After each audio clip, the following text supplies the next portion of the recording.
여러분 안녕하세요.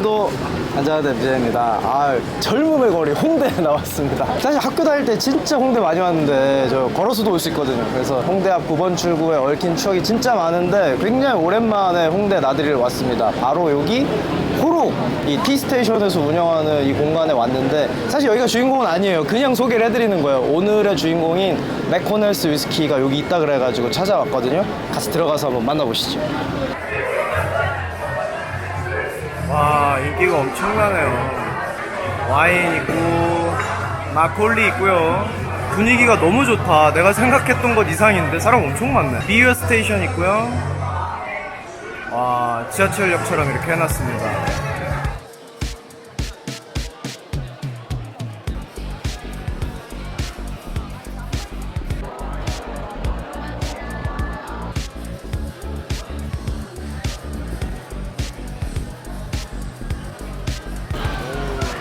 스테이랑 하이브 인기가 많아요. 안녕하세요. 맥코넬스 한잔. 이것도 있고 카발란도 있고 노마드도 있고. 종이컵에 주는 건 좀 아쉽지만 그래도 여기서 드셔보실 수 있다는 게 저는 너무 재밌는 것 같아요. 어떻게 이런 생각을 했지?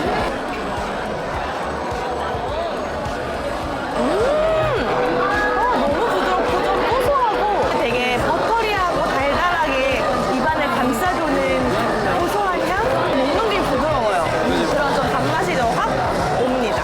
네, 요런 장소가 있는데 추억의 장소입니다. 저는 홍대 워낙에 홍대 합정 오랫동안 거기가 근거지였던 것 같아요. 일단 도수가 마음에 들어요. 42도. 아일랜드 위스키는 워낙에 부드러운 걸로 정평이 나 있어서 42도 도수 좀 낮은 거 아니야? 라고 생각하실 수 있지만 다른 아이리시 위스키에 비해서는 그래도 좀 도수가 있다. 그리고 특히 이 맥코넬스는 불굴의 투지를 가진 그런 증류소라고 할까요? 많은 분들이 당연하게도 스카치 위스키가 위스키의 원조라고 생각하실 수 있는데 아일랜드는 그렇게 생각하지 않습니다. 우리가 원조야. 지금은 사실 스카치 위스키가 완전히 자리 잡아서 원조 행세를 하고 있지만 보면 분쟁의 여지가 있어요. 세인트 패트릭스 데이라고 기념일을 하고 있는데 기원 후 432년부터 아일랜드에 이제 성 패트릭이라고 그 성자가 증류하는 방법을 아랍에서 배워왔겠죠. 그걸 아일랜드에 처음 퍼뜨렸다. 무라카미 하루키의 위스키 성지 여행이라는 책에도 보면 아일라 위스키가 발달한 것은 사실은 아일랜드와 가까이 있어서 거기서 빨리 문물을 받아들일 수 있었기 때문에 아일라를 통해서 스코틀랜드로 위스키가 전파됐다. 이런 것도 이제 그런 맥락의 하나입니다. 근데 왜 지금은 거의 증류소 몇 개 없잖아 라고 하실 수 있는데 역사적으로 그리고 여러 경제 종교적인 문제들로 인해서 아일랜드 대기근이라고 정말 어려운 시기를 2번이나 겪었고요. 그걸로 인구의 20%를 잃었다고 해요. 해외로 나가거나 실제로 사망하거나. 그리고 또 약간 이 부분 우리나라랑 비슷하거든요. 제대로 독립을 못해서 이후에 내전이 일어났고 지금도 여전히 북아일랜드와 그냥 아일랜드가 존재합니다. 그리고 북아일랜드는 UK 소속이죠. 영국 소속이고 어쨌든 그런 역사적인 이유로 인해서 무려 2000개가 넘는 증류소가 아일랜드에 있었는데요. 없었습니다. 지금 몇 개 안 남았죠. 북아일랜드의 수도 벨파스트에 있었던 증류소 이야기를 좀 해드리겠습니다.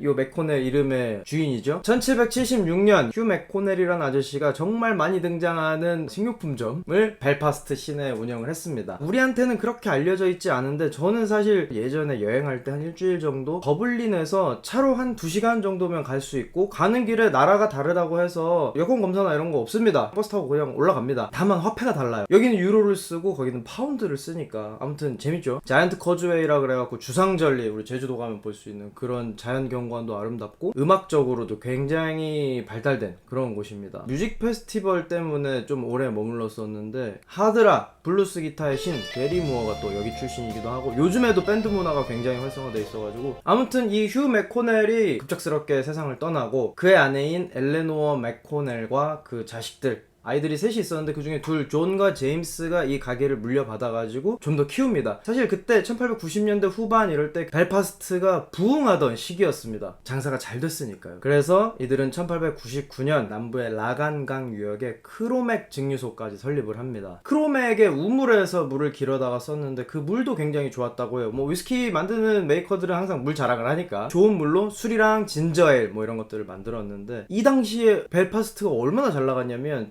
1912년 우리가 아는 타이타닉호 있잖아요. 그것도 사실은 이 벨파스트에서 건조를 했습니다. 타이타닉 건조할 때 일화 중에 하나가 이 사람들이 얼마나 술을 좋아하는지 근처에 먹을 만한 바, 펍이 별로 없어가지고 선원들, 엔지니어들 가지고 있는 술을 팔아가지고 그 돈으로 바를 만들기까지 했습니다. 그리고 놀랍게도 듀크 오브 욕 해가지고 펍이 아직도 남아있고요. 라인업이 상당히 좋습니다. 아일랜드 위스키뿐만 아니라 당연히 스카치 위스키, 다른 위스키들도 있는데 멋진 역사와 낭만이 있는 그런 스토리를 가진 정말 오래된 바도 있고요. 1907년 증류소를 오픈한 지 7년 만에 화재가 나요. 과거에는 참 그런 일이 빈번했던 것 같아요. 이 도수가 높은 알코올 증기가 계속 떠다니니까. 그리고 나서 어렵게 재건을 했는데 슬프게도 2년 뒤에 불이 또 납니다. 안타깝죠. 진짜 아버지도 안 계시고 어렵게 지금 가게를 이어가고 있는데 그런데도 굴하지 않고 정말 불굴의 의지 아닙니까? 또 다시 증류소를 세웠단 말이죠. 1930년대 이제 20년대 후반 들어서 미국이 또 금주령이 시작됐잖아요. 그것 때문에 뭐 문 닫은 증류소들이 많긴 하지만 여기도 결국 그걸 견디지 못하고 문을 닫게 됩니다. 그리고 나서는 뭐 잊혀졌습니다. 그냥 세월이 지나고 모두에게 잊혀진 증류소로서 지내다가 2000년대에 들어서 벨파스트 도시 자체적으로 과거의 영광을 좀 되살려보자. 우리가 얼마나 위스키의 진심인 도시였는데 아이리쉬 위스키를 좀 더 부흥해보자 하는 목표를 가지고 이 증류소를 재건을 합니다. 그리고 나서 드디어 2020년 첫 번째 5년 숙성 위스키를 선보이게 된 거죠.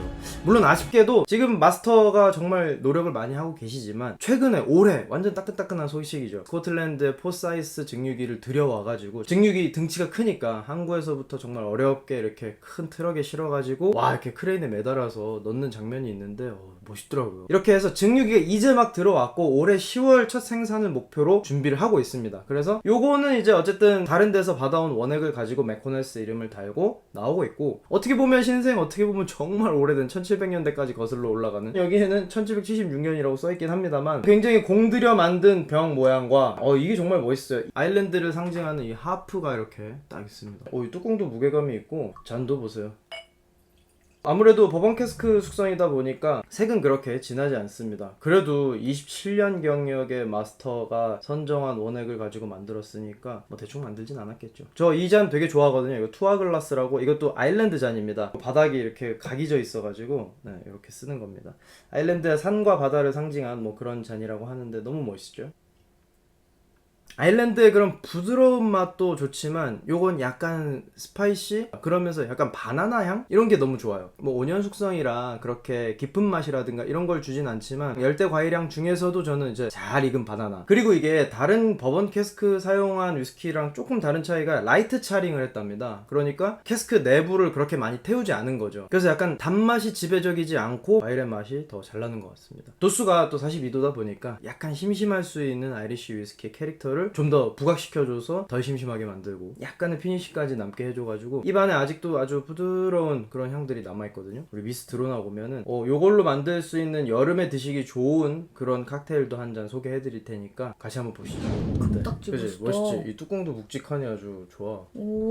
여기 밑에도 되게 예쁘네. 이거 되게 디자인을 의뢰해가지고 만든 병이래. 그러니까 되게 디테일이 있는 병이네. 예쁘다. 아주 예뻐. 뭔가 새로운 향이 나. 근데 이거 되게 그립감이 좋다. 그치? 이 손가락을 원래는 딱 여기다 꽂아서 이렇게 딱. 너무 좋은데? 그치? 딱 손가락이 딱 너무 들어가. 편하다. 그러니까. 이 단향이 되게 부드럽게 난다. 맞아. 확실히 아이리쉬 위스키는 부드러운 매력이 있어. 너무 맛있다 이거. 괜찮지? 5년이라고? 응. 감싸는 그 부드러운 맛이 어디서 먹어보는. 약간 발베니 느낌이 있어. 약간 오일리 크림 맛 그런 게 약간. 맞아. 근데 여기 목에 계속 남아있는 거는 그거보다 나는 더 도수가 더 되는 것 같은 느낌이야. 맞아. 약간 짜르르한 게 스파이스가 좀 많이 남아있어. 되게 오래 남아있네. 코를 찌르는 것 같은 향은 전혀 없어. 첫입에 부드럽다기보다는 나는 삼킬 때 엄청 부드러운 그 향이 이 안에 쫙 퍼져. 스카치 사탕 있잖아. 그렇지. 보통 스카치 캔디. 초록색, 노란색 이거 빨간색 이렇게 들어있는 것 중에 덜 자극적인 맛의 사탕이 하나 있거든. 약간 크림이 조금 약간, 더 강조된. 맥맛 나는 거 있어. 맞아. 그 맛이 있어. 맞아. 그러니까 너무 달지도 않고 생각보다 아주 괜찮습니다. 부드러워서 부담 없이 오래오래 먹을 수 있다. 맞아.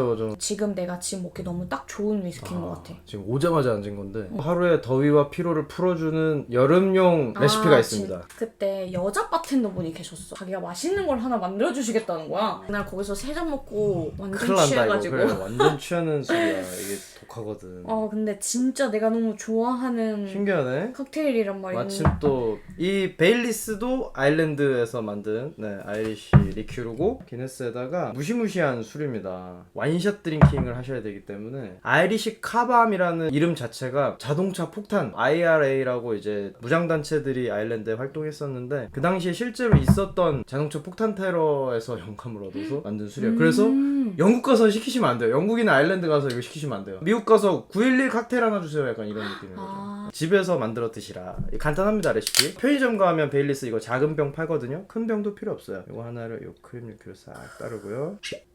왜 천천히 따라야 돼? 이게 안 섞이거든. 예뻐라. 벌써 퐁당 빠뜨릴 거 생각하니까 너무 기뻐. 그렇게 신나지? 따르면 와인샷을 할 수밖에 없는 게 크림 리큐르가 맥주랑 만나면 텁텁해지거든요. 집에서 이런 그니까 걸 먹게 될 줄이야? 아이시 가방 뿅 살루트. 이 마지막에 크림 맛. 뭐 편의점에서 구하실 수 있고 언제든지 드실 수 있습니다 집에서. 아주 맛있지? 아무튼 그러면 우리는 다음 시간에 또 재밌는 술 이야기로 찾아뵐게요. 다음 시간에 만나요. 살루트.